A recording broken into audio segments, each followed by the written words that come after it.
রিকশাওয়ালা আর দিনমজুরের মেয়ের প্রেমগাথা। পদ্মা নদীর কোল ঘেঁষে গ্রামটা। নাম তার শান্তিপুর।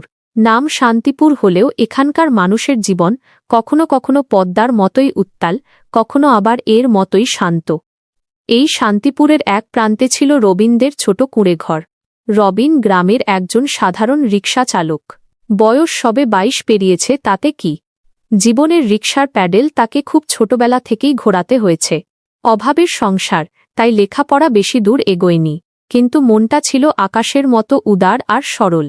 তার রিকশাটা ছিল পুরনো হলেও বেশ পরিপাটি। ঘণ্টা বাজিয়ে যখন সে গ্রামের কাঁচা রাস্তা দিয়ে যেত, তখন একটা পরিচিত সুর বাজত যেন। সেই সুরেই একদিন তার জীবনে এসেছিল এক নতুন সুর, এক নতুন রং। সেদিন ছিল চৈত্রের তপ্ত দুপুর। রবিন ফিরছিল হাটের দিক থেকে। হঠাৎ চোখ গেল রাস্তার পাশে কাজ করা দিনমজুরের দলের দিকে। মাটি কোপানো আর কাদা মাখার মাঝে এক চঞ্চল হরিণীর মতো মেয়েকে দেখল সে। নাম তার জুলি। জুলির বাবা মনসুর আলী, গ্রামের একজন সৎ ও কঠোর পরিশ্রমী দিনমজুর। জুলির চোখে মুখে ছিল দারিদ্র্যের ছাপ, কিন্তু তার হাসিটি ছিল যেন মেঘের ফাঁকে সূর্যের প্রথম আলোর মতো। রবিন এর আগে কখনো জুলিকে এভাবে খেয়াল করেনি। সেদিন কেন যেন তার রিকশার প্যাডেলের গতি স্লথ হয়ে গেল। জুলিও হয়তো খেয়াল করল, এক তরুণ রিকশাওয়ালা এক দৃষ্টিতে তার দিকে তাকিয়ে আছে।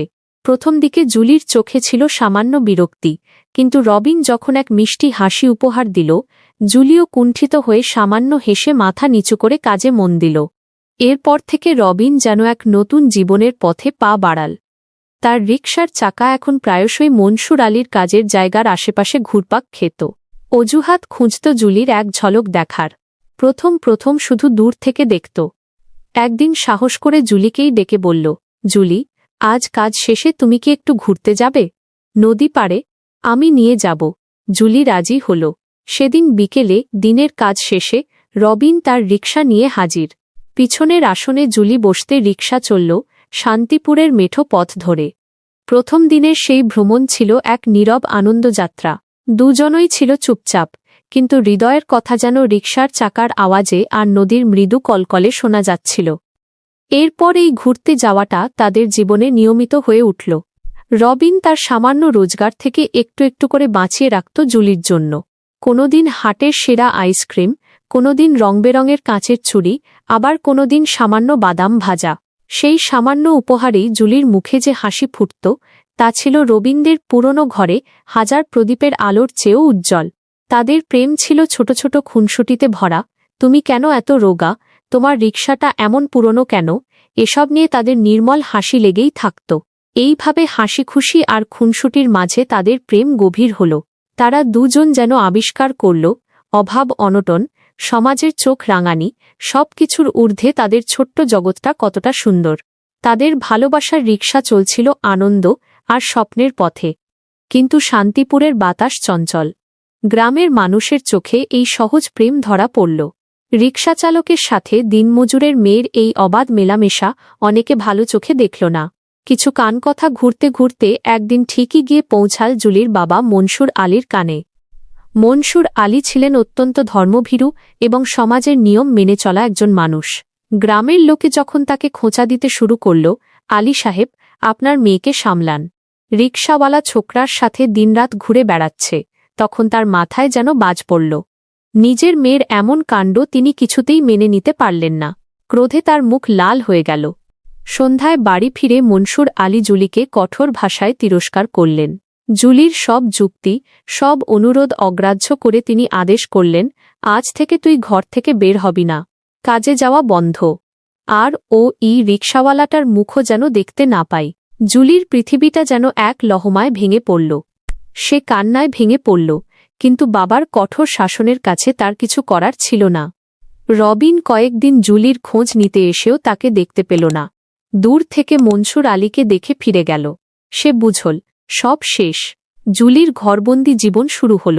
বাইরের রোদ, আলো, বাতাস তার কাছে যেন বিষাদময় হয়ে উঠল। দিনের কাজ সেরে বাবা যখন ফিরতেন, জুলি দেখত তার চোখে ক্লান্তি আর একরাশ হতাশা। কয়েকটা দিন কেটে গেল। জুলির প্রাণোচ্ছলতা যেন বিলীন হয়ে গেল। সে আর আগের মতো হাসে না, কারো সাথে কথা বলে না। সারাদিন চুপচাপ জানালার ধারে বসে থাকে। মেয়ের এই কষ্ট মনসুর আলীর চোখ এড়াল না। তিনি কঠোর হলেও মেয়ের প্রতি তার ভালোবাসা ছিল অসীম। রাতে শুয়ে তিনি বারবার ভাবতেন, আমি কি ভুল করছি? ভালোবাসার কি অপরাধ?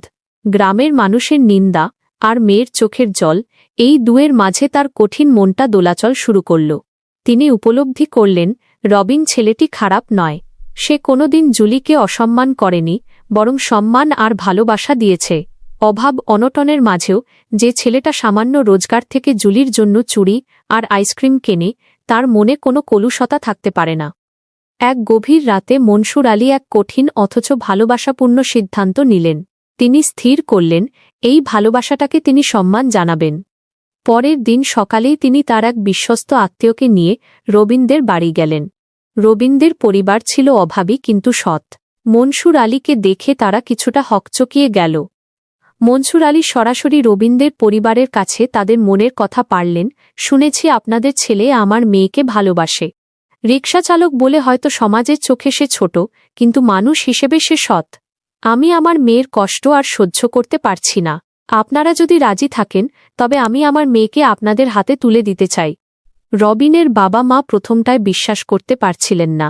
একজন দিনমজুরের মেয়ে হলেও জুলির রূপ আর গুণের কথা সবাই জানত। তারা সানন্দে রাজি হলেন। তারা দেখলেন তাদের ছেলের চোখে যে গভীর ভালোবাসা আর আনন্দ, তা কোনো ধন সম্পদের বিনিময়েও পাওয়া যায় না। অল্প দিনের মধ্যেই বিয়ের তোড়জোড় শুরু হল। গ্রামের নিন্দুকেরা পিছে হাসাহাসি করলেও বেশিরভাগ মানুষ এই ভালোবাসার জয় দেখে খুশি হল। শান্তিপুরের নদীর ধারে এক সন্ধ্যায় বসল বিয়ের আসর। সাধারণ শাড়ি আর ধুতিতে সেজে রবিন আর জুলি যখন সাত পাকে বাঁধা পড়ল, তখন মনে হল যেন পৃথিবীর সব আনন্দ এসে জমা হয়েছে তাদের ছোট সংসারে। বিয়ের পর তাদের সংসার চলল ভালোবাসার রিকশায় চেপে। অভাব তাদের ছিল নিত্যসঙ্গী, কিন্তু তাদের হাসি খুশি আর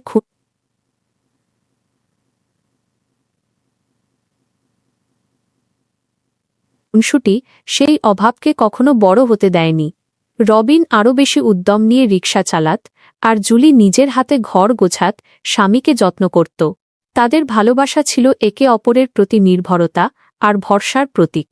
এইভাবে সুখ দুঃখ হাসি কান্নার মধ্য দিয়ে পার হল ১.৫ বছর। তাদের অভাব অনটনের সংসারকে আলোকিত করে এল এক নতুন অতিথি। ফুটফুটে এক পুত্র সন্তানের জন্ম হল। রবিন আর জুলির আনন্দ বাঁধ মানল না। হাসপাতালের বেডে শুয়ে জুলি যখন তাদের সন্তানকে রবিনদের হাতে তুলে দিল, রবিন তখন জুলির কপালে এক আলতো চুমু এঁকে দিল। রিকশাওয়ালার সেই সামান্য রোজগারের ঘরে এখন কান্নার শব্দ নয়, হাসি আর খেলার আওয়াজ। জুলি তার ছেলেকে কোলে নিয়ে ভাবে, ভালোবাসা আসলে কোনো প্রাচীর মানে না। আর রবিন, সে এখন এক দায়িত্বশীল বাবা।